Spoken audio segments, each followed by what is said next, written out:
Starting now. Welkom. U luistert naar Vrijheidradio.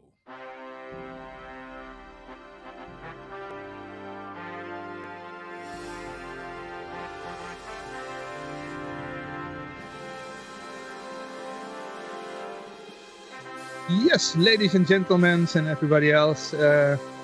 Welcome at Freedom Radio. I'm here with Yoshi and my name is Johan and we have our first guest, Vlad. You can see him on the telly.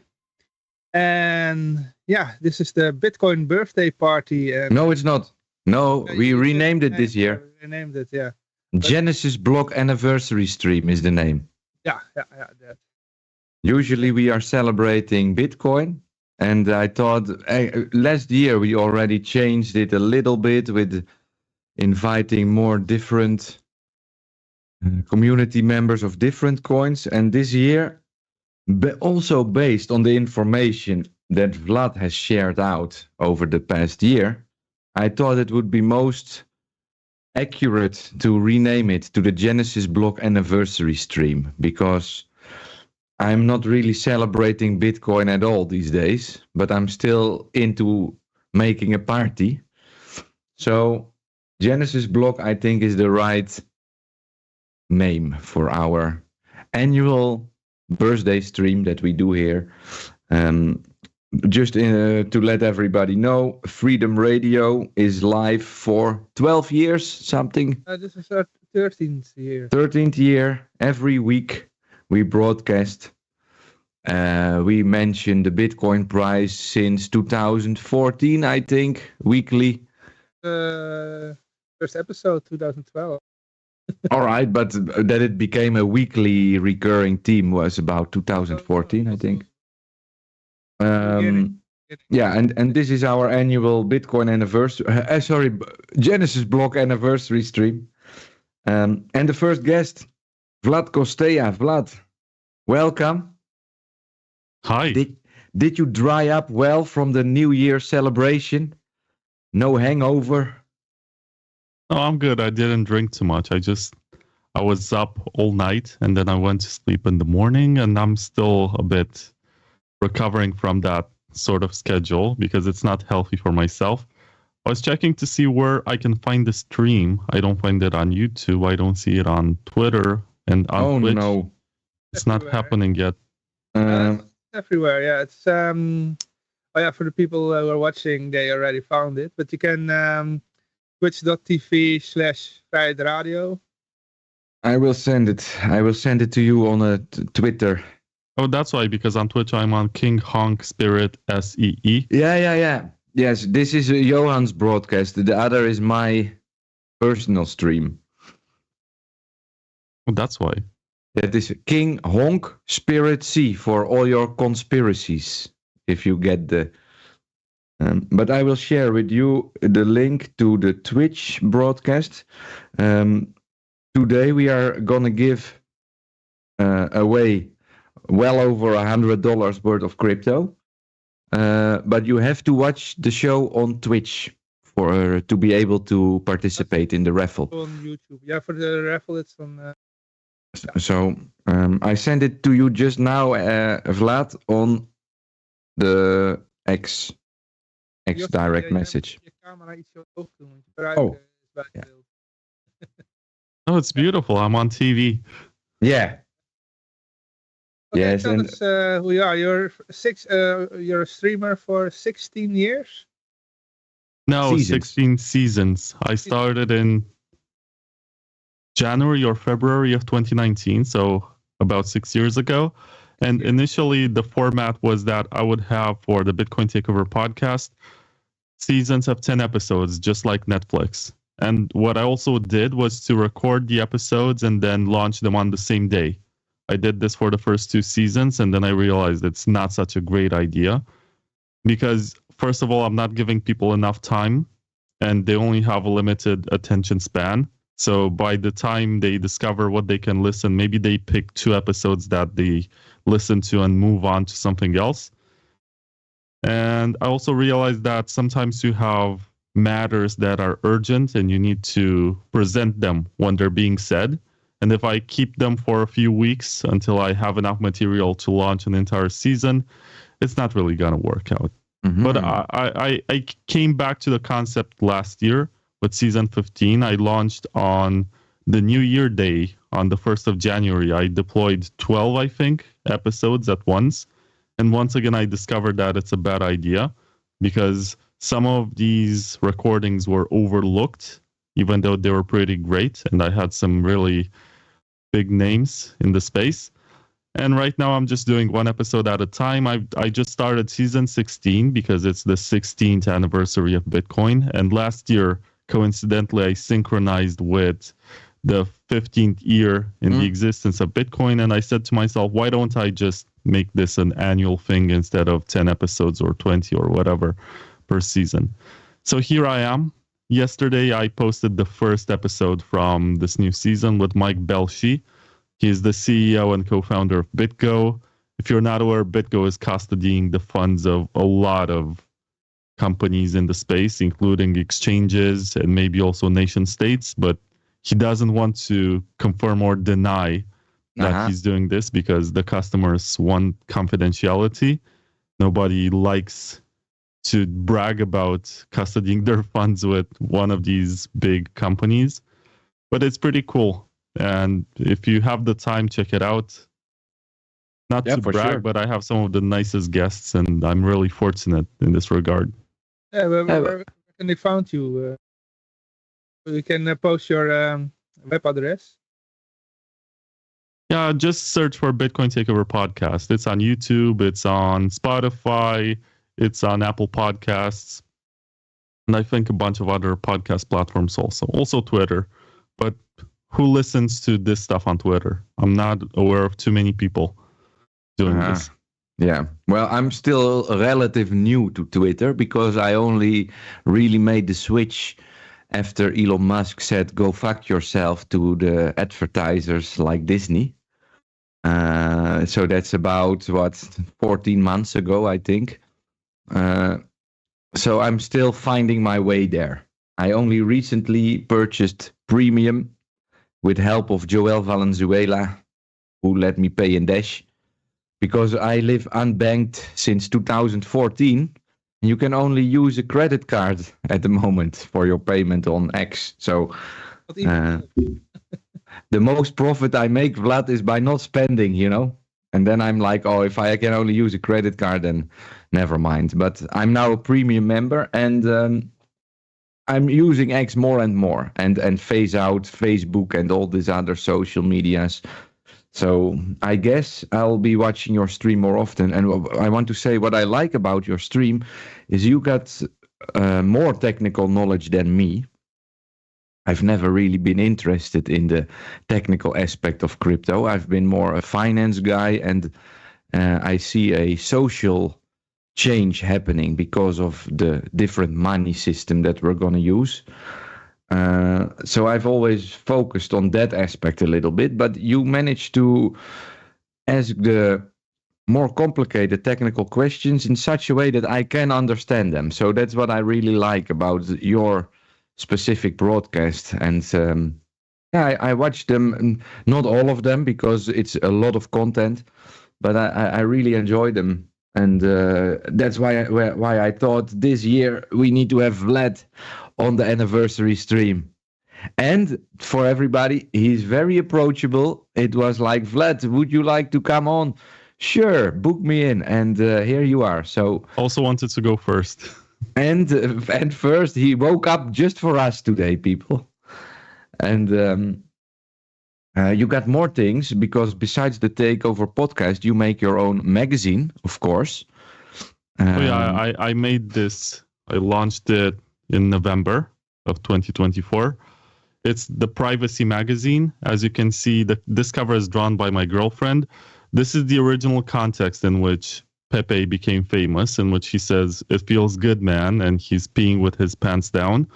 Mm-hmm. But here he says, "It feels bad, man," and I hope you can see this, because he's being watched by a security camera in his own bathroom, and he's watching Michael Saylor saying that there is no second best. And he's thinking about what this really means and the fact that he is stuck.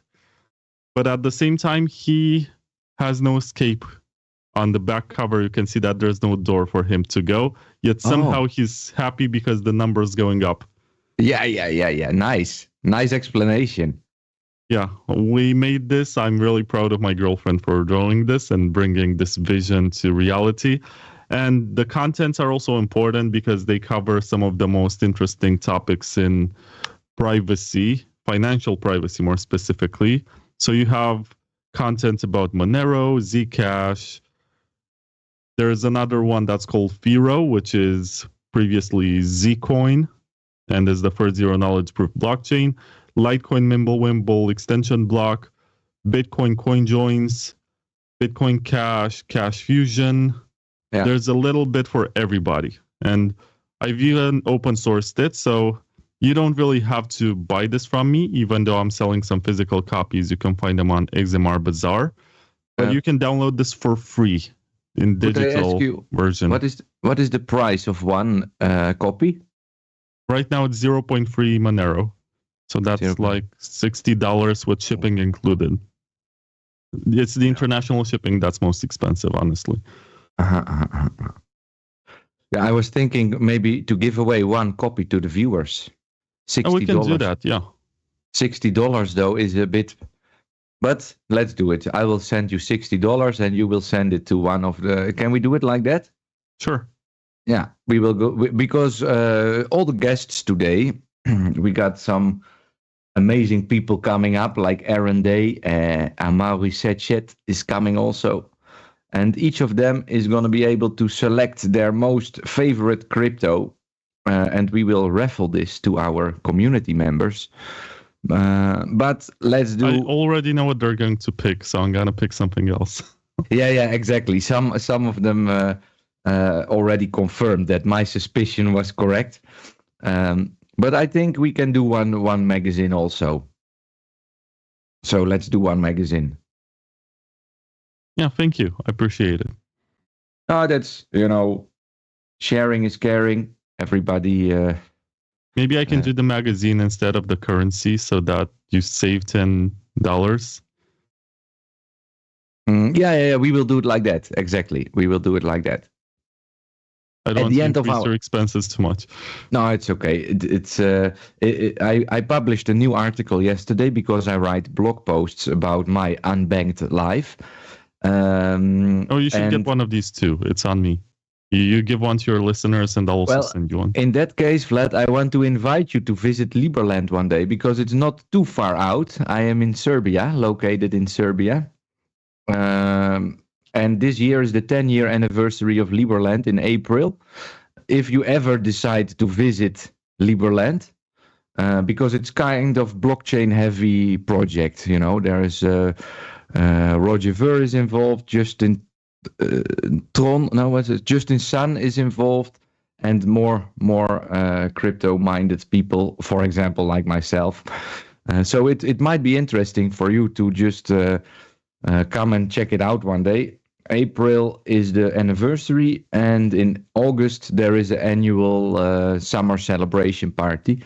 And if you do decide to visit, you can sleep in my house if you want, or you just visit me once because I live very close and give me the magazine, so we save the shipping cost, Oh, so are you telling me that Liberland is not covered by the post service?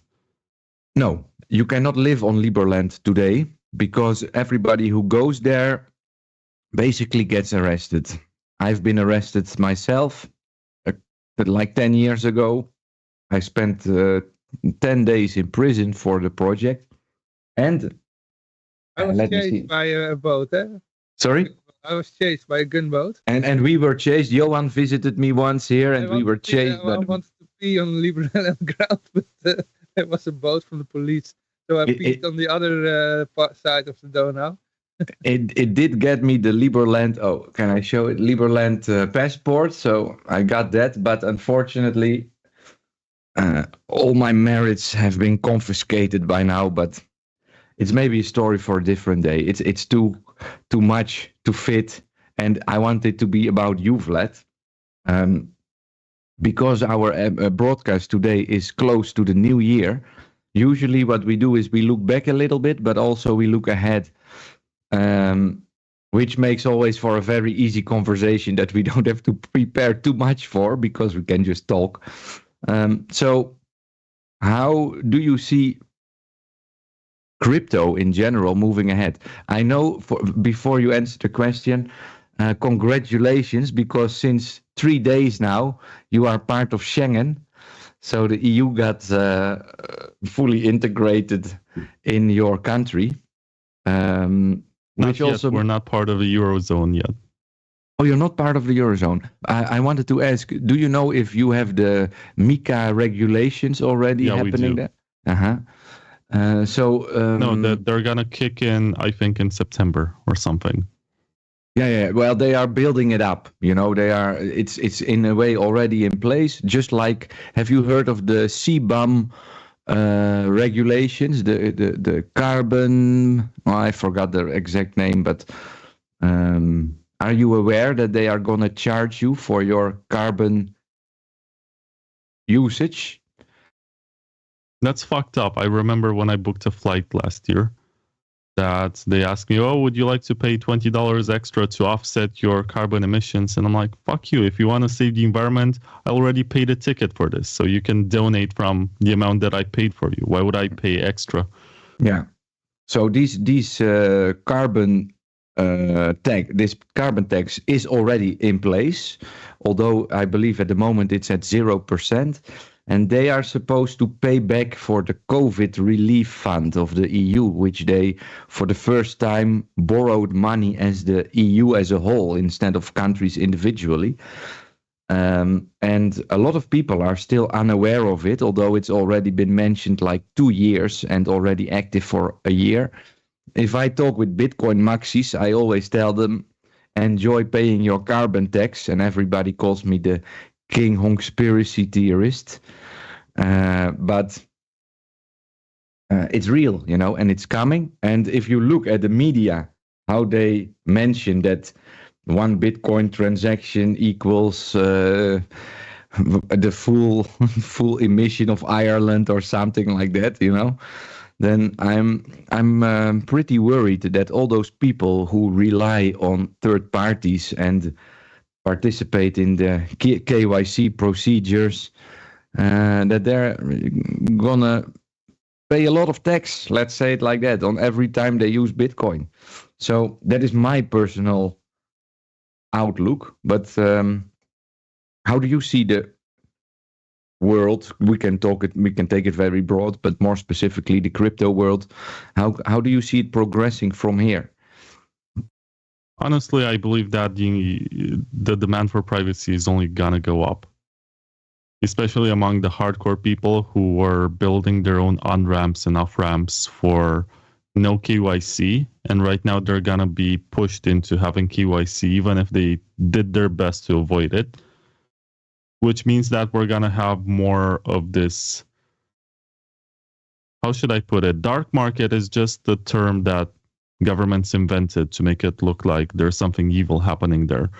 But you're going to have more peer-to-peer trades. You're going to have more people meeting in person to swap cash for another form of digital currency, be it Bitcoin, Litecoin, USDT, whatever they prefer. You think, for example, USDT is going to survive? Because there's a little bit of an attack going on from the regulatory side of things. They will, because they're so entrenched with the mainstream financial system, meaning that they bought a lot of US Treasury bonds. Yes.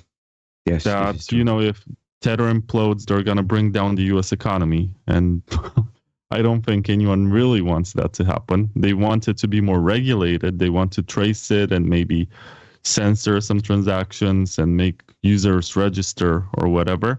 But they don't want the whole system to implode. Yeah, that's true. Well, although I do think that if the system has to implode, Trump is going to be the perfect fall guy to take the hit, So I'm not convinced that it's really not going to implode, because they need to incorporate the CBDC at some point. And what better reason than a financial implosion to just introduce the CBDC at that moment, So Yeah, something else we can do is to use cash as much as we can. There's a war on cash. I think Mika has nothing to do with cryptocurrency per se and has everything to do with cash. They don't want people to use cash privately and for transactions that they cannot track and surveil. Yeah. So they're making it harder to have access to cash.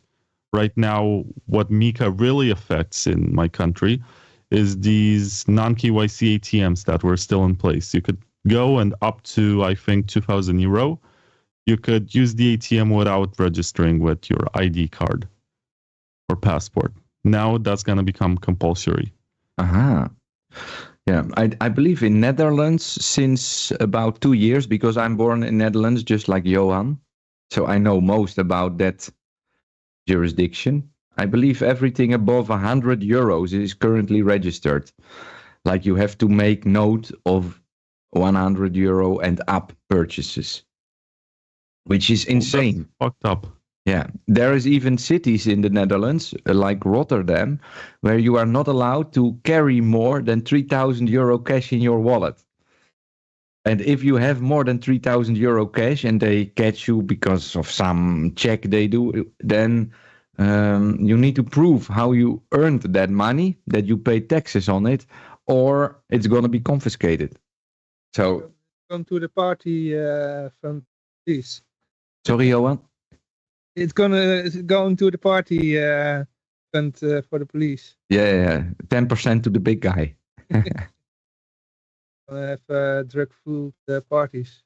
So yeah, that is also one of the reasons why I have decided to take a little bit of a step back, because I publish basically everything about my life in public.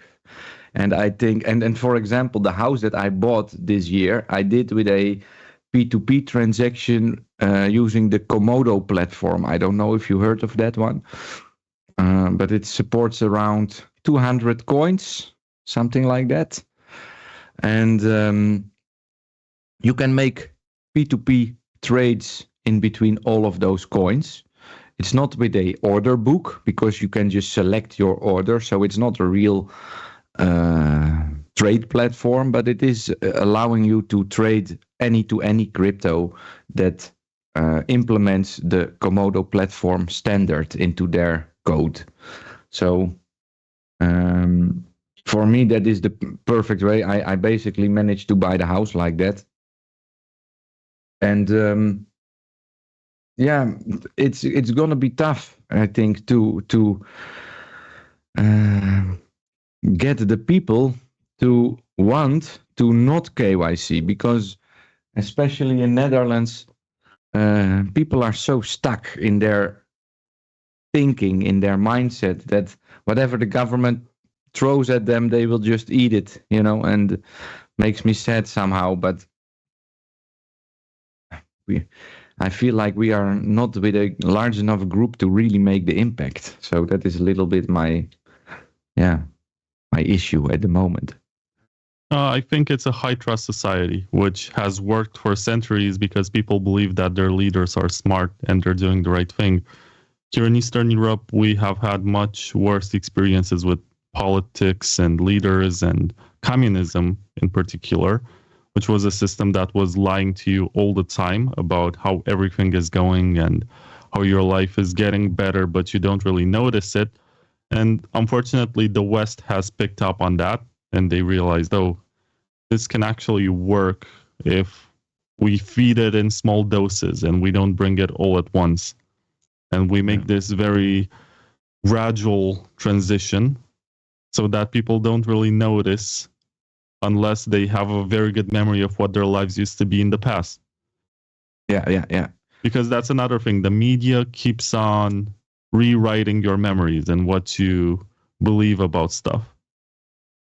What you remember from the pandemic has been rewritten in lots of ways to make it look like, oh, it wasn't such a big deal. Oh, if you took this vaccine instead of the other one. I mean, at least two of them got banned in Europe at one point. And the other one also had a lot of reported incidents that were never really addressed, at least not in the media. But they were very good at saying, we won, we conquered the pandemic because of the vaccine and not because there was a milder version of the virus that became dominant and it made no sense to enforce anything anymore. But yeah, it's how it goes. They discovered how propaganda can be used against people.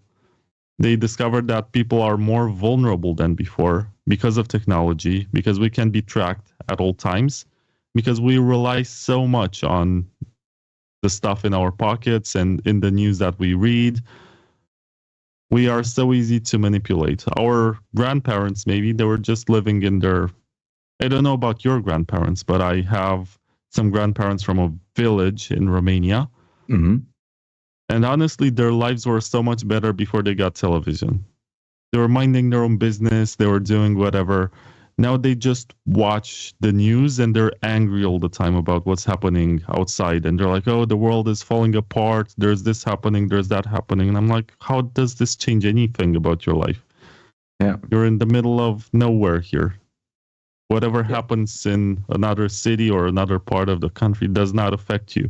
Oh, but the Russians are going to bomb us. And I'm like, do you really believe they're going to use bombs on this village? Yeah. Bombs are expensive. No offense, but... Reason I don't watch television anymore. I lost my television before I lost my bank account. Also, losing my television was a little bit more voluntary.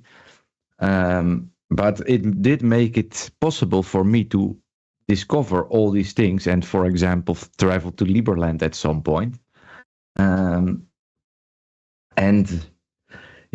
For me personally, the COVID era was a real blessing, because for the first time people were kind of waking up and seeing that there is an alternative version of reality. Because especially in the Netherlands, like when I was born, it's changing because of immigration, for example. A lot of different people with different thoughts are now in the same location. But when I was born, it was still a very uniform society, everybody, when the football match was happening everywhere, people dressed up their house and watched it together. And I do think that it brought us a lot, because look at all the advancements we made in the last 100 years.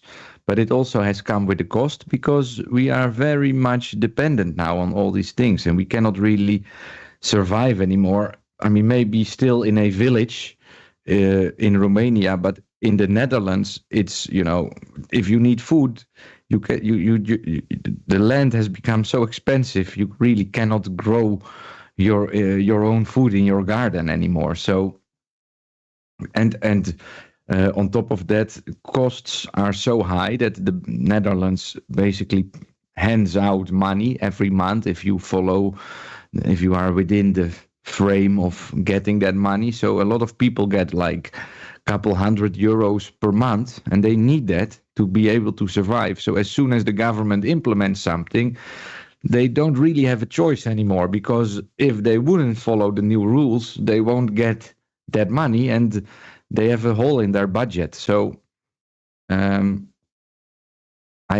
trying since a decade to grow a community of people that are aware of such things and try to make a change by voting with their wallets. But yeah, it's hard. It's hard. And now that I've got this house, I've basically now got a house in a village with enough land to grow my food. But I notice how much time it costs me to maintain that house. And I don't want to combine the two things by watching endless podcasts about what is happening and what is new. If I can also spend my time here, with the local community and just live in the moment, which is also important in a way. So yeah, it's going to be a turbulent year, I think. It's going to be interesting, at least to me, because historically, if you look at the Trump administration from 2016 to 2020, it's been a letdown for everyone. The left expected him to be more radical. His supporters also expected him to be more radical. And he disappointed pretty much everyone. Yeah. And now he came in his second term with a lot of promises, and he's already disappointing his core voting pool when he said, we need to bring more immigrants who are talented and have skills and they have qualifications. And that goes against, the core MAGA crowd that's very nationalist and they want America only, American born, whatever. So he's already disappointing and he's not even in office. And it's going to be interesting to see what else is going to happen that will be underwhelming on his side. That's a bit weird because in the history of the US, they depended always on immigrants. I mean, Einstein wasn't born in the US. He came from Germany.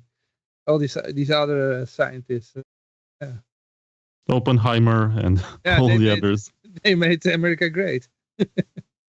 That's how they became the dominant empire. But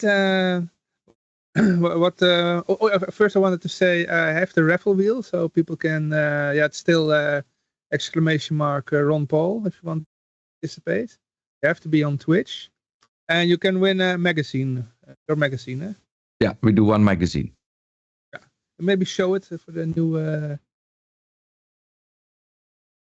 We will show it, don't worry. Okay. It's coming. Yeah. But are there more things that make you happy if you think about 2025, the new year? About developments and... What makes me happy? Yeah, if you look to the future.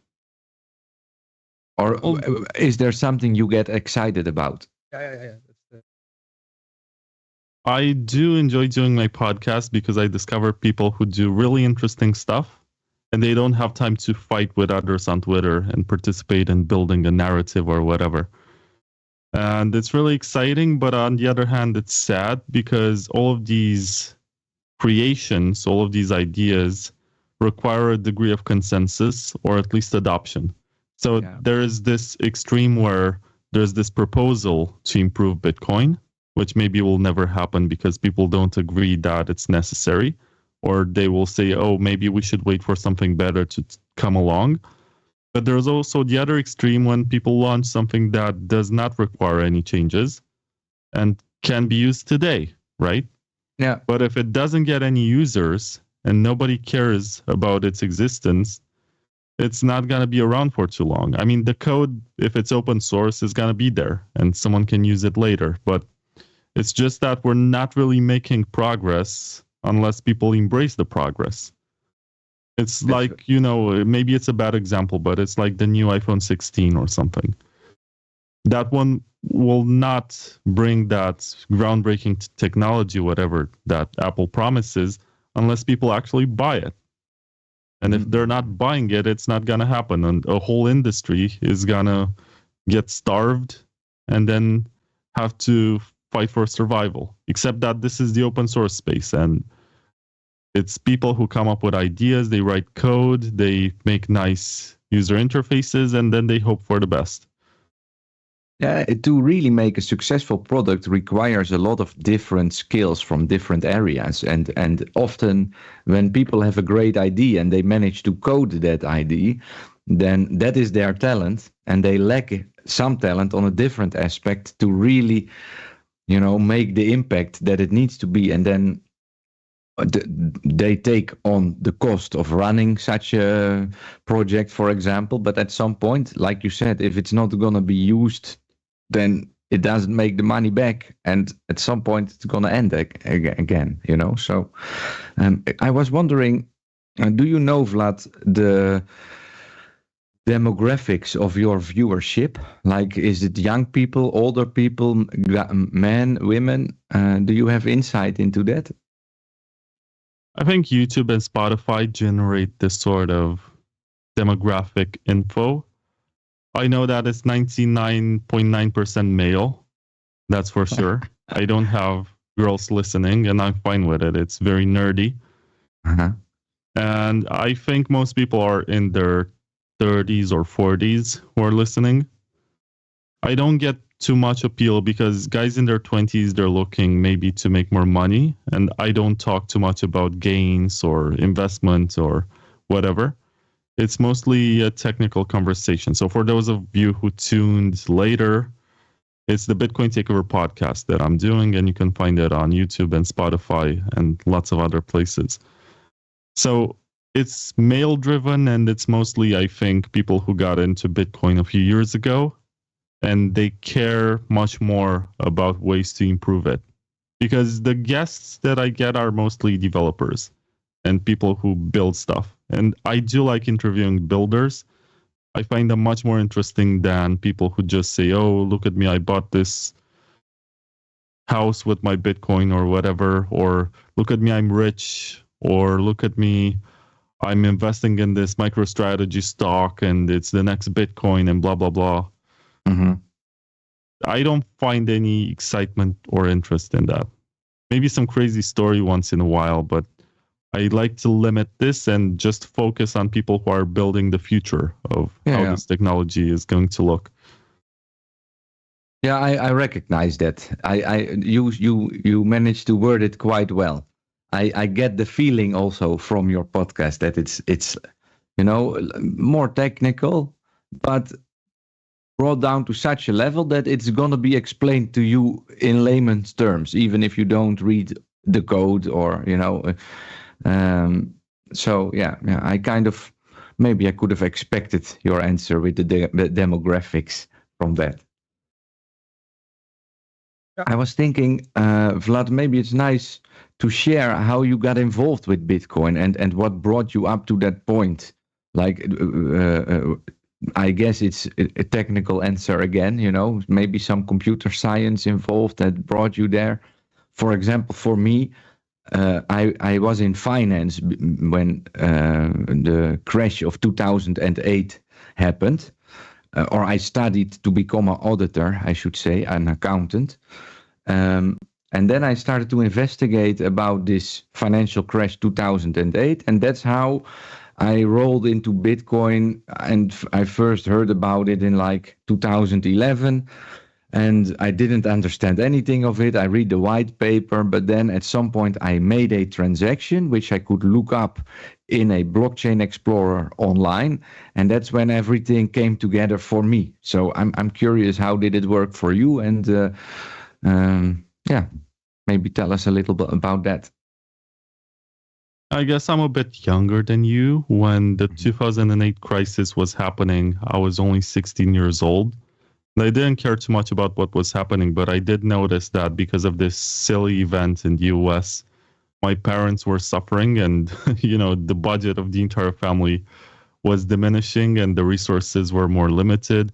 And you could see the impact on pretty much everything. You could see, for example, I'm not sure if you're into cars, but you can see that anything made in 2007 is of higher quality than after 2007 and up to 2011 or something.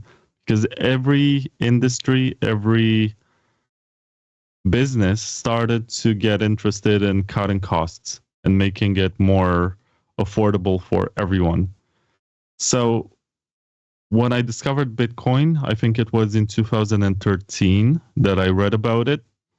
And it was on some meme page. It was called 9gag.com. Mm-hmm.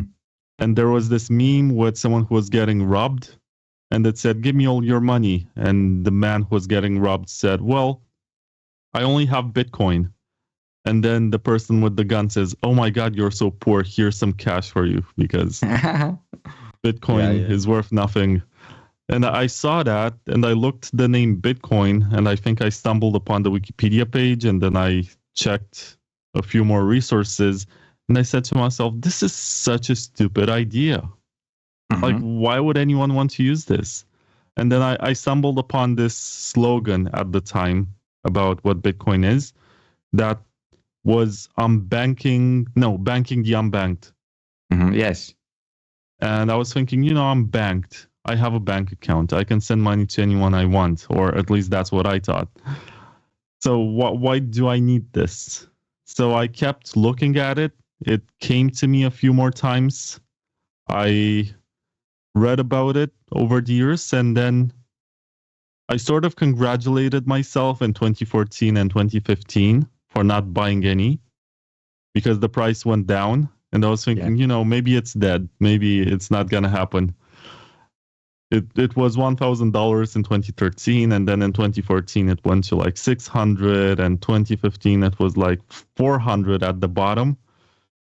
And then in 2016, after studying and whatever, I was still young. In 2016, I was 24. I finally said to myself, okay, it's not dead. Let me finally buy some Bitcoin because I have some savings. And what happened was that there was this message by Mike Hearn. At the time, he was one of the leading developers in Bitcoin.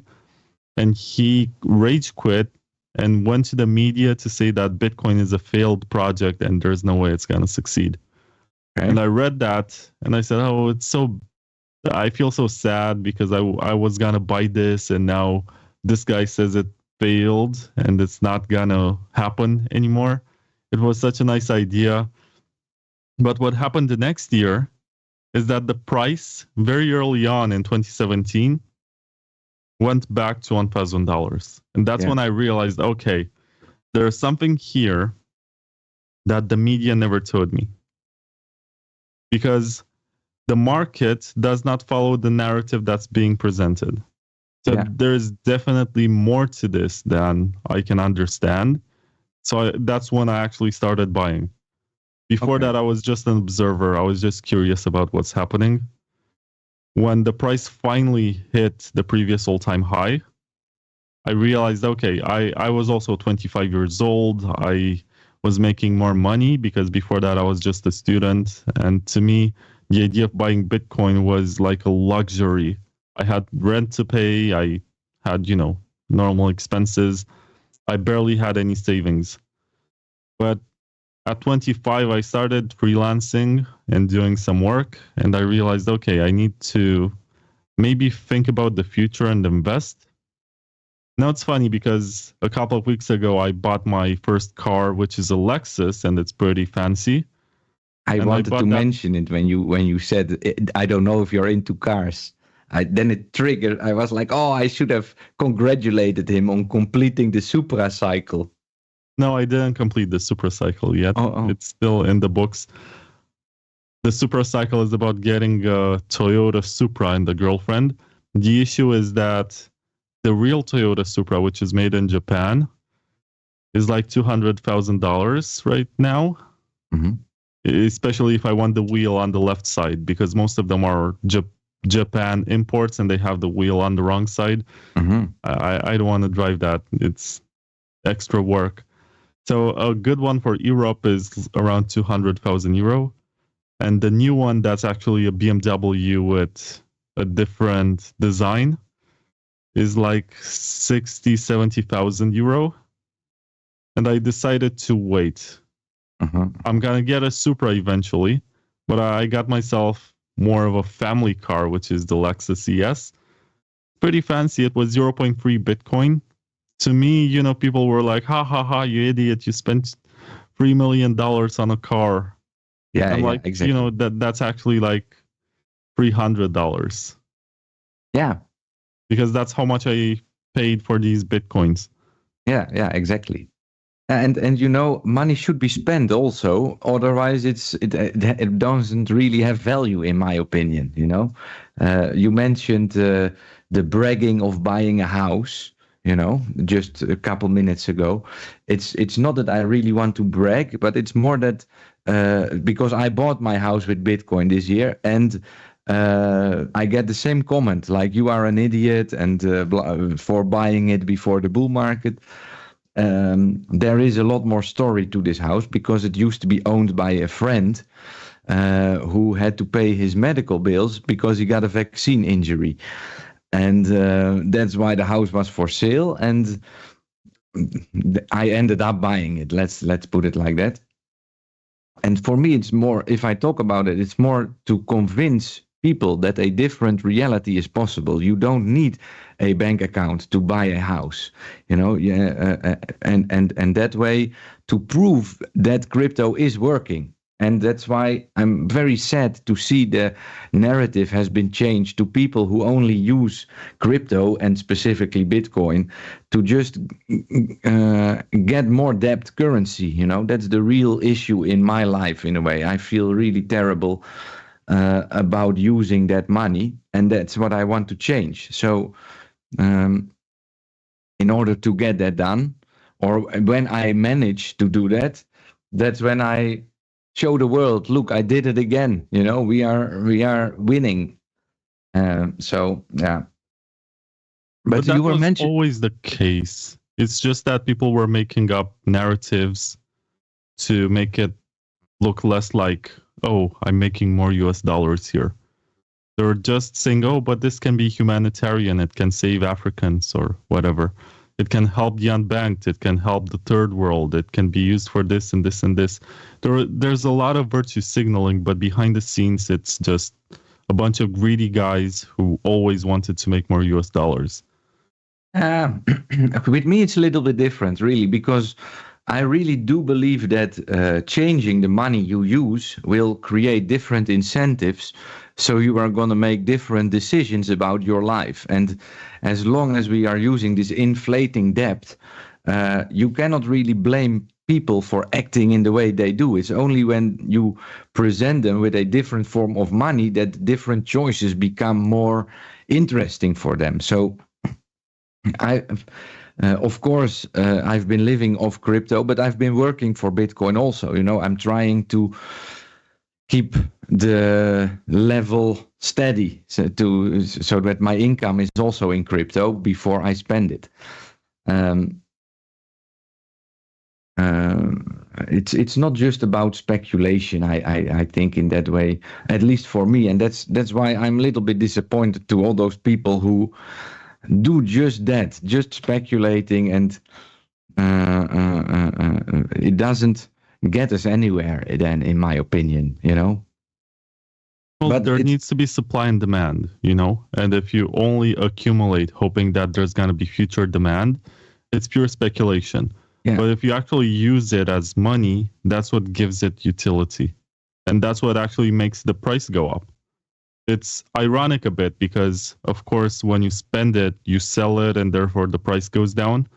But you need this. You need to have a healthy economy and help distribute the money into as many hands as possible. Yeah. If you're just accumulating and you're being Michael Saylor, I think Peter Schiff, and I do disagree with Peter Schiff sometimes, but Peter Schiff wrote one of the most beautiful stories about what Michael Saylor is doing. I'm not sure if I saw it. So the story goes like this. There's this man who realized he wants to invest in eggs. So he makes a call and says, I want to buy 1,000 eggs. And then he saw that as he bought 1,000 eggs, the price of eggs doubled.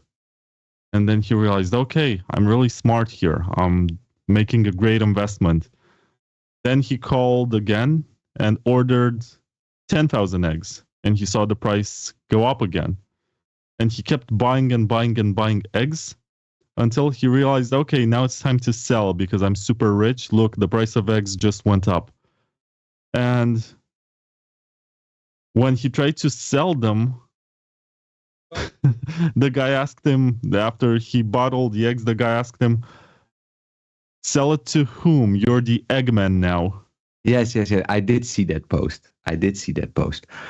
And it's very true. Of course, eggs are perishable. They're not like Bitcoin. They go bad after 2 or 3 days or whatever. Mm-hmm. But it's just for perspective that when you accumulate too much of something and there's not enough demand for using it, you're just putting yourself in a position where you don't know if there's going to be someone buying it from you anymore.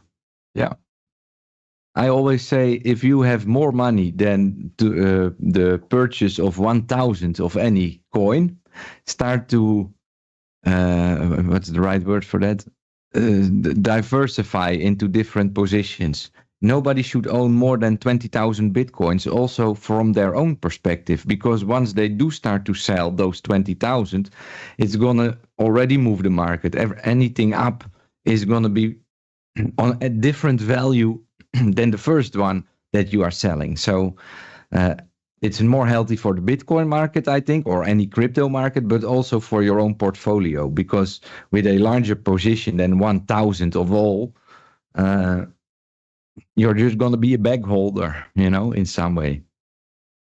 So what do you think? Should we do the wheel spin already, Johan?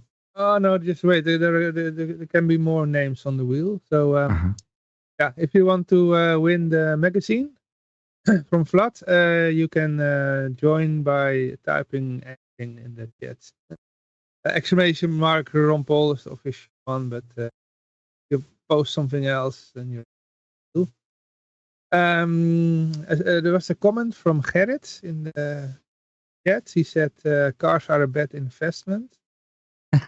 Yeah, but they're not an investment unless you buy a collector's car. They're just something you buy for using. Yeah. Yeah, I agree. I agree with that, Vlad. That's was investing in old-timer cars. And you are allowed to enjoy your life, Don't eat ramen noodles so you can enjoy it in 20 years. You live today and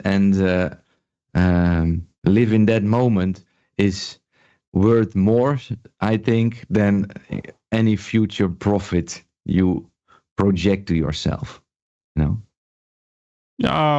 I've spent a lot of time living like a university student, having the same expenses and the same lifestyle.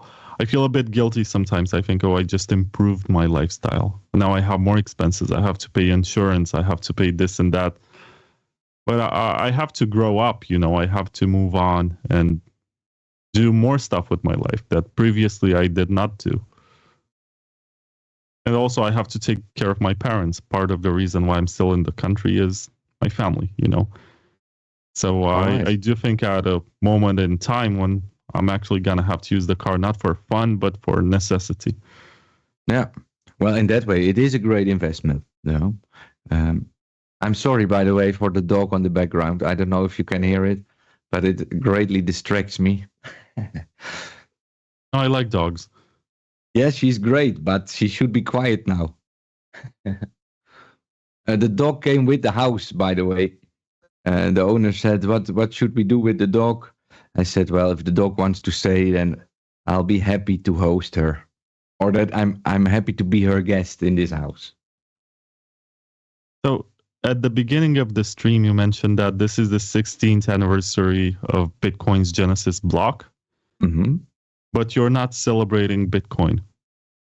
Well, we are celebrating the Genesis block, which includes Bitcoin, but I have very little to celebrate on Bitcoin today because the way how it's been going for the last 5 years already, you can watch back previous year episode also, and I tried to keep out maxis. That was the maxi free anniversary. Because I don't think any one coin is going to solve our problems of today. And we are with a very small group of people who actually get it. And we need to support each other much more than calling each other out for shitcoiners or, the real shitcoin is based on debt and requires violence to get value. And that's our problem one of the problems we need to solve. The problem with that debt currency is that it has corrupted our entire society to a level where people are so used to that speaking out anything that goes against it just triggers a, what's the name of that? The brain dysfunction. I forgot the exact word for it. And people just become so angry that they get completely shut down and you cannot have a normal conversation with them anymore because they are blocked. And people can only learn something if they are willing to learn it first. If they are not willing, then and just shut themselves out from it because they say, oh, I don't trust it, or okay, you don't trust Bitcoin, but the money you are trusting today, how is it possible for you to trust it if you understand how it works? So we need to support each other much more in trying to find an alternative to that debt instead of just hunting for more of that debt. And that is in Bitcoin today not going on at all, and that's why I'm not celebrating its progress in a way, or I cannot really be happy about it. Let's say it like that. I'm not sure if this is a popular opinion, and I'm not sure how much of this you studied in the past, but I think if you want to understand the Bitcoin phenomenon, you have to look into the history of the Christian church. Uh-huh. Because you have lots of branches, you have lots of forks with different sects that decided that they don't agree with one passage in the Bible, and therefore they deserve to have their own church and have their own followers. But there's also this message of unity within the Catholic Church, for example. And they say, maybe that there is another church too, but we need to stand united. It's part of who we are. It's part of our identity. It's easier to stay together because we're stronger and push just one version of it. And of course, you're going to disagree with the leadership. Of course, you're not going to like some parts, but it has the network effect. And it's the easiest to understand and stuff like this. So there are some parts of human psychology that make it easy for one thing to exist and spread around. I've even had this conversation with another Dutch man who has been the Bitcoin maintainer for many years, and he quit a few years ago, but he has been one of the most influential people in terms of developing Bitcoin. His name is Vladimir van der Laan. And we had a brief interaction on Nostr, which is this decentralized social media platform that was bootstrapped by Bitcoiners. Mm-hmm. And he did say that it becomes confusing for some people because there's also Bitcoin Satoshi's vision and there's also Bitcoin Cash. And people believe that they can buy that and use it for payments that they can pay in Bitcoin. But at the same time, it's the spirit of open source. It's like saying, well, I asked someone to download Linux and instead of Fedora, they got Ubuntu or something. Okay. It's software. People copy the code and they launch their own version of it. And in the end, we're going to see which one becomes dominant. But the existence of one does not diminish the importance of the original. And the existence of an original does not mean that other versions should never exist. I consider myself a Bitcoin maximalist, but what this means is that I do want Bitcoin to improve. I do want it to get better, to get privacy, to scale better. I don't want it to get ossified. Right now, people say, yeah, but we're not ossifying. We're still thinking of the best way to improve Bitcoin, but for that we need consensus. And what I'm afraid of is that we have all of these institutions that got in and they bought so many coins that they're going to exert their influence. And they're already... So if you look at what Michael Saylor did, he took over the narrative and he created his own academy to teach normies about what Bitcoin is and how it works, which means that he's building his own army of people who are going to always agree with him. Which means that the chances for us to make Bitcoin private have greatly diminished. And the chances for us to make Bitcoin scale have also diminished because MicroStrategy is basically a Bitcoin bank. Yeah. And you can trade Bitcoin on their balance sheet. And of course, he doesn't want you to use a decentralized network to do the same thing. It's against his best business interests. So it's frustrating to me that it's become so much more difficult to make any upgrades. I'm still hopeful, but maybe that the future is multi-chain, and Aaron Day is going to come here and he's going to talk about CBDCs and other chains. Something that can really happen, and Mike Belshi yesterday on my podcast mentioned this also, is that we can tokenize Bitcoin on other networks. Mm-hmm. We can send BTC, the token, not on the Bitcoin network, but on Ethereum or Zano or whatever.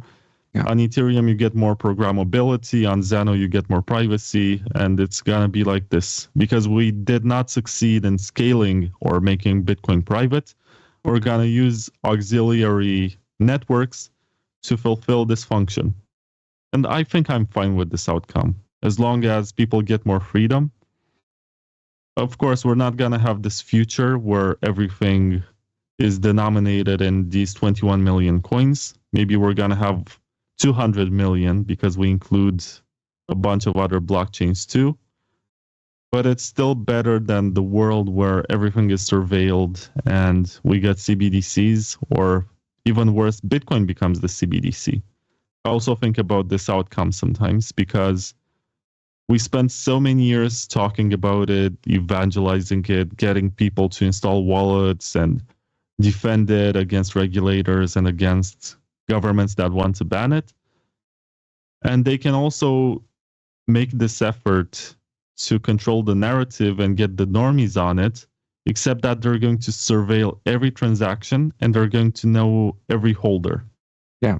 So it's if going to they be the do that, most efficient worse. control system.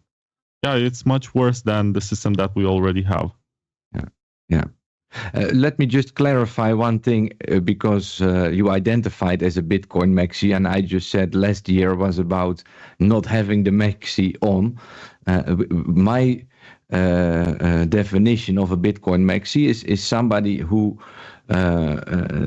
only sees future in one chain and doesn't recognize that in the transition towards a new reality, we need the creativity of so many people who can have their own implementation, and instead of just ignoring that and calling it out for a scam or whatever, we need to embrace that creativity and try to get to a better outcome together, so that is more what I meant with maximalism, is more the toxic maximalists that call out everything as a scam except for the one coin that they believe in most, so yeah, but that's not maximalism, that's conservatism or orthodoxy, or they don't maximize anything, they just preserve. Exactly. They call themselves maxis, but in fact they are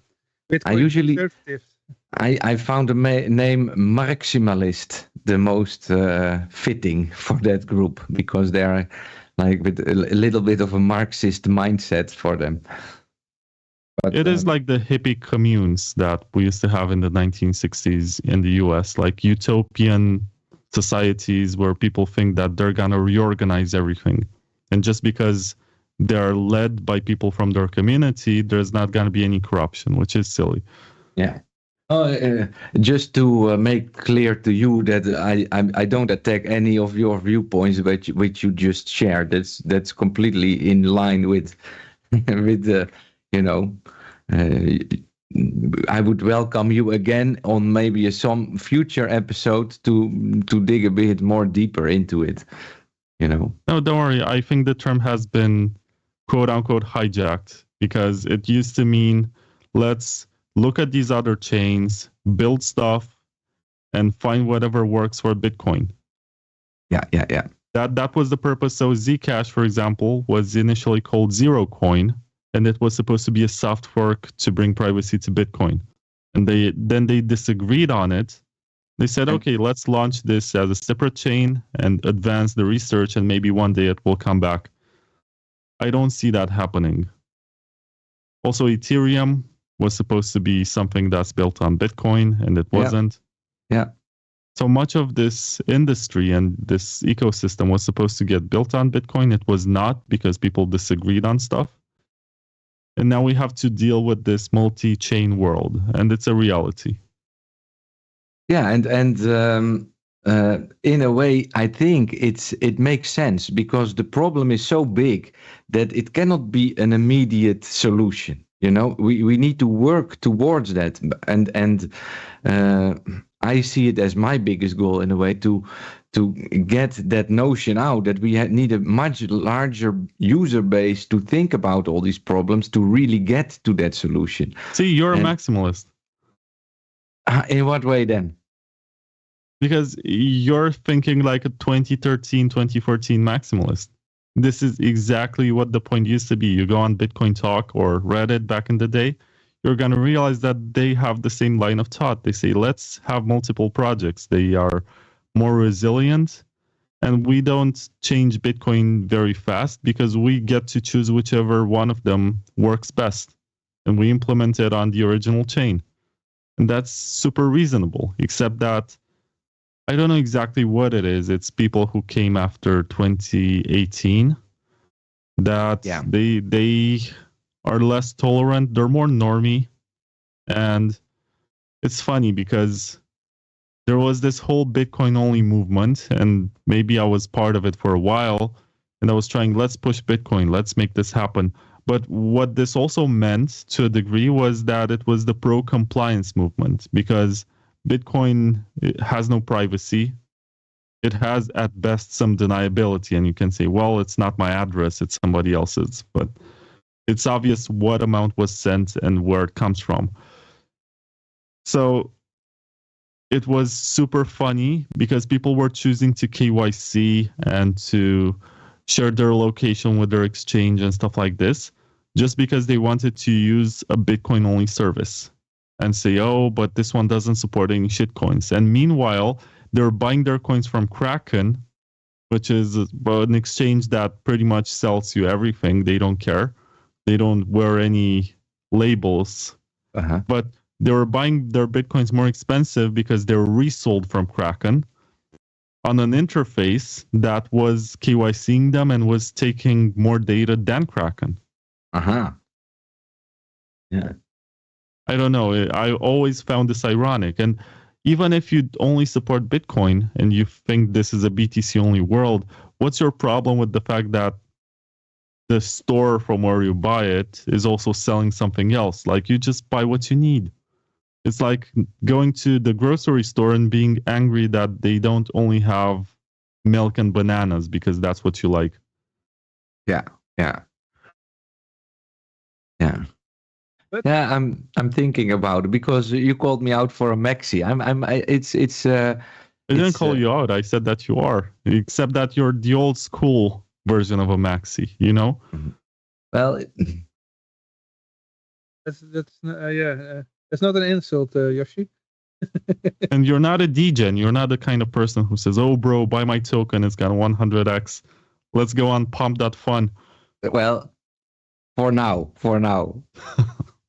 But no, I don't have any token. I only do decentralized cryptos. So, But I'm going to spin the wheel because spin the wheel. We're gonna give away a magazine. Can you show it once more to us, Vlad, so that the people know what they are winning? We're gonna give away one copy of the Bitcoin Takeover Privacy Magazine. I can also sign this and maybe write a special message for today's show. We have we are broadcasting from the Liberland opposition headquarters, and we are celebrating the Genesis Block 16th anniversary today. So, and our next guest is supposed to come now. I will contact him. He's already in the chat, so he's waiting for us to complete this. What the people that is on the wheel? If it's on my name, Freedom Radio, then it's going to the next hour. We just spin it again. The next hour, we're gonna give away a coin. Yeah, then they get the coin and the magazine. The coin and the magazine. All right. All right. Here we go. 3, 2, 1, and now you're too late. So that there are more people on the listening now than that are on the wheel. Well, that's what happens when you go first. Oh yeah, it's Freedom Radio. It's coming to the next hour.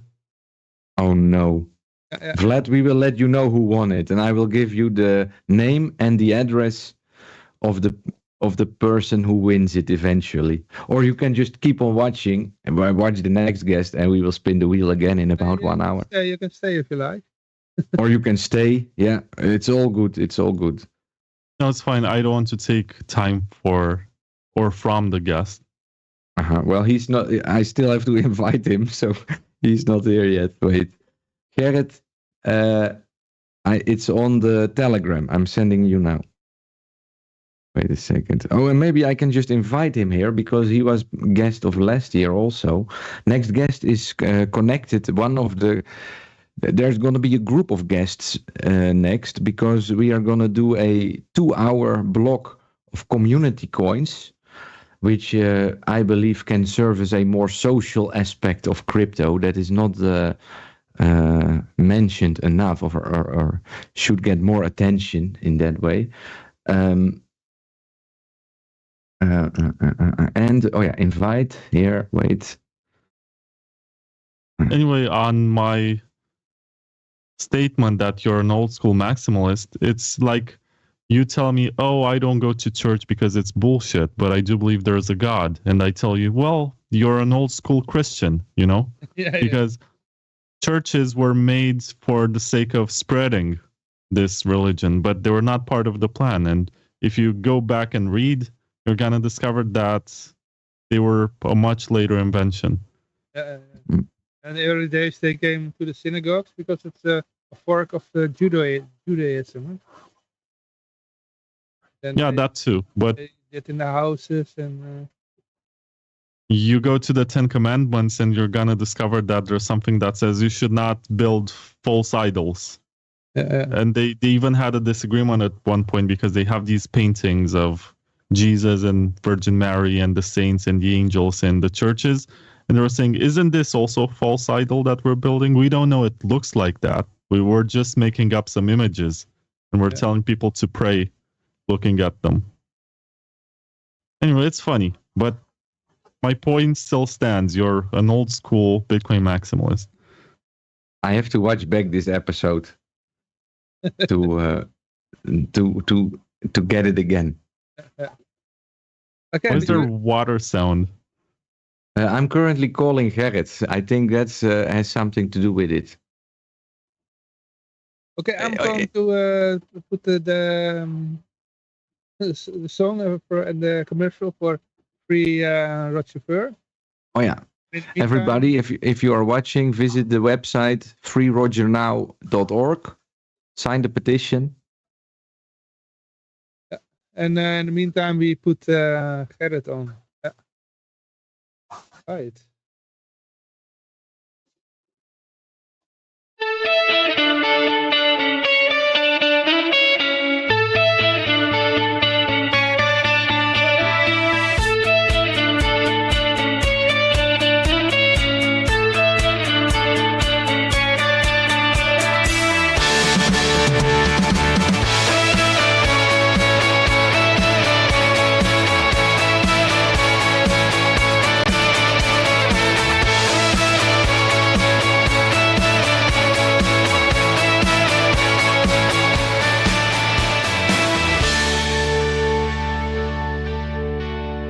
A man with a vision, a spark in his eye. They caged his ideals, let the truth die. In the name of order, they tore it apart. Now freedom lies bleeding, a hole in its heart. Whispered lies through the corridors creep, while the dreamers of liberty weep. Oh, sign your name, Free Roger now. Don't let the fire flicker out somehow with Free Roger now. Or raise your voice, take a vow for justice, for truth, Free Roger now.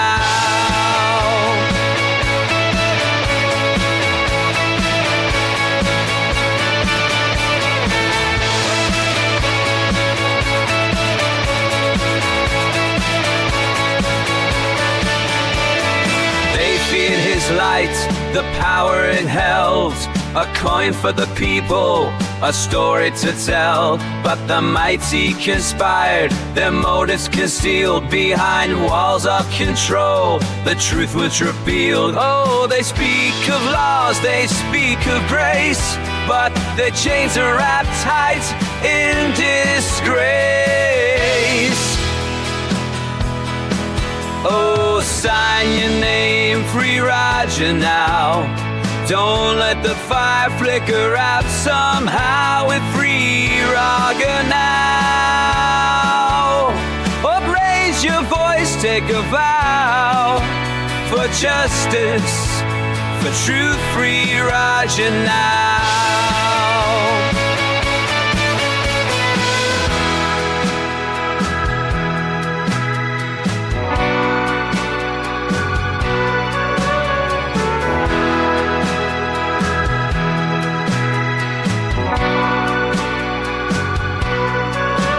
In the gray of their towers, the cries are unheard, but a movement is growing in every word. For a dream that was hijacked, for a fight to be won, the battle for freedom has only begun.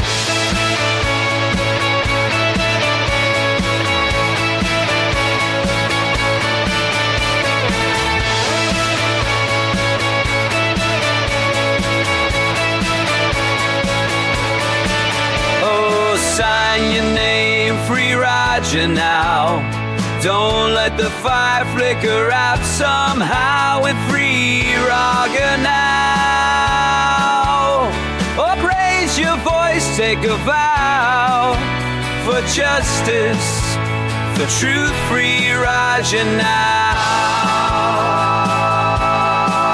And when the chains are broken and liberty stands, we'll remember the dream he held in his hands. A man with a vision, a spark in his eye. Free Raja now, let the fire never die.